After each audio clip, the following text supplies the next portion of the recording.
শ্রী আমার নতুন আরেকটি ব্লগে আপনাদের সকলকে স্বাগত জানাই। তো আগের দিন বলেইছিলাম গুপ্তিপাড়া মেলা থেকে বেরিয়ে যাচ্ছিলাম আরও একটা জায়গায়। তো পড়ন্ত বিকালের সৌন্দর্য দেখতে দেখতে পৌঁছে গেছিলাম আমরা আমাদের গন্তব্যে। তো এটাও একটা প্রথমবার যাওয়া জায়গা, সেটা হচ্ছে 101 শিব মন্দির কালনার। তো আমাদের হাতে যেহেতু সেদিন অনেকটা সময় ছিল, আমরা অনেক দুপুর দুপুর বেরিয়েছিলাম, তাই পৌঁছে গেলাম কালনার শিব মন্দিরে। তো বহুবার শুনেছি যে এই 101 শিব মন্দির নাকি অপূর্ব সুন্দর দেখতে, আর গেলে নাকি জায়গাটা ভীষণই ভালো লাগবে।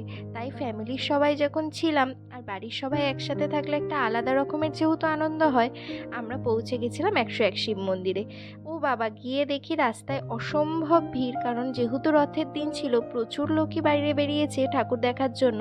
তার আগেই মন্দিরের বাইরেই ছিল রথ, তো রথের ওখানে আরও বেশি ভিড়। আর এই রথের মধ্যে ছিল রাধা কৃষ্ণ ঠাকুর। তো সেই রাধাকৃষ্ণকে দর্শন করে ভিড় ঠেলে আমরা পৌঁছে গেলাম মন্দিরের ভেতরে। তো মন্দিরের ভেতরে ঢুকে দেখলাম অবাক কাণ্ড, মন্দিরের ভেতর পুরো ফাঁকা, তেমন একটা লোক মন্দিরের ভেতরে নেই। তো বেশ ভালোই লাগছিল মন্দিরগুলো দেখতে।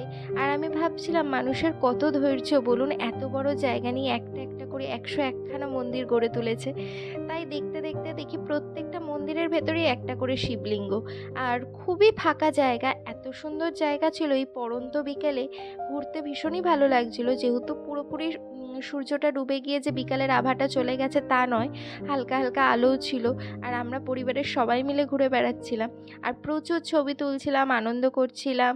সব কিছু করতে করতে কি সুন্দর যেন সন্ধেটা কাটছিল। তারপর শুনি যে ঠিক এই 101 শিব মন্দিরের রাস্তার উল্টো দিকেই রয়েছে কালনা রাজবাড়ি। তো আমরা ভাবলাম যখন শিব মন্দিরটা প্রায় ঘোরা হয়েই গেল, হাতে সময় আছে, রাজবাড়িতে চলে এলাম। আর রাজবাড়ির গেটটা দেখুন কি অপূর্ব সুন্দর, তাই না? ঢুকলেই মনে হয় হ্যাঁ পুরোনো দিনের কোনো জায়গায় ঢুকছি। তারপর দেখলাম ভিড় কাকে বলে, মন্দিরে ঠিক যতটা কম ভিড় ছিল রাজবাড়ির ভেতরে ঠিক ততটাই ভিড়। আর রাজবাড়ির ভেতরে এত সুন্দর সুন্দর ছবি তোলার জায়গা, সবাই বসে সেইখানে ছবি তুলছে। মাঝখান দিয়ে আমাদেরই ছবি তোলার সুযোগ হয়নি। এখন যেহেতু আমাদের সবার কাছেই ফোন আছে, তো আমরা সবাই চাই কিছু স্মৃতি আমরা আবদ্ধ করে রাখি, কিন্তু হয় না। কি করব বলুন, সব সময় তো ছবি তোলা যায় না। আর সত্যি কথা বলতে এতটাই সেদিন গরম করছিল, সবাই একটু বিরক্তও হচ্ছিল শেষের দিকে। সবাই তখন বলছিল বাড়ি ফিরে যাক, বাড়ি ফিরে যাক। একমাত্র আমার মনা, যার মধ্যে ফুল অন এনার্জি সব সময় থাকে, ও একমাত্র বলছিল যে না বাড়ি যাব না, আরও ঘুরবো, আরও ছবি তুলবো, আরও মজা করব।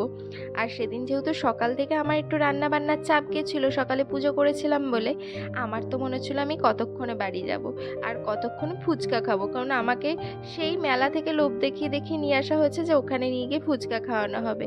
তো যাই হোক, আমার মনে হচ্ছিলো এই রাজবাড়িটা কত তাড়াতাড়ি শেষ করবো যে একটু ফুচকা খেতে পারবো।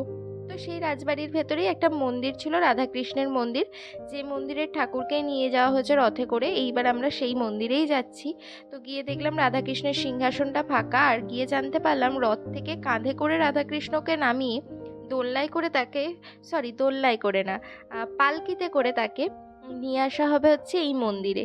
তো সেই দৃশ্যটা দেখার জন্য আমরা এখানে বেশিক্ষণ দাঁড়াইনি, কিন্তু এই মন্দিরের ভেতরটা এতটাই ঠান্ডা, মনে হচ্ছিল যেন এসি চলছে, কিন্তু নয়, এত পুরনো জিনিস বলে মানে জায়গা বলে হয়তো এতটা ঠান্ডা ছিল। তো আমরা এখানে কিছুক্ষণ দাঁড়ালাম, দাঁড়িয়ে মনা ঘন্টা টন্টা বাজিয়ে পুজো টুজো দিল। তারপর আমরা বেরিয়ে এলাম বাইরে, এসেই দেখি ঠিক তাই, পালকিতে ঠাকুর তোলা হচ্ছে রথ থেকে নামিয়ে। সেই দৃশ্য দেখেই সোজা চলে এলাম আমরা বাড়িতে। পালকিতে করে ভগবান যাক তার সিংহাসনে, আমরা ফিরি আমাদের বাড়িতে। তাহলে আজকের ভিডিওটা আমি এখানেই শেষ করছি। ভালো থাকবেন, সুস্থ থাকবেন, আর কারা কারা এরকমভাবে পালকিতে করে ভগবানের জায়গায় ফেরা দেখেছেন অবশ্যই জানাবেন। তাহলে আজকের মতো এখানেই শেষ।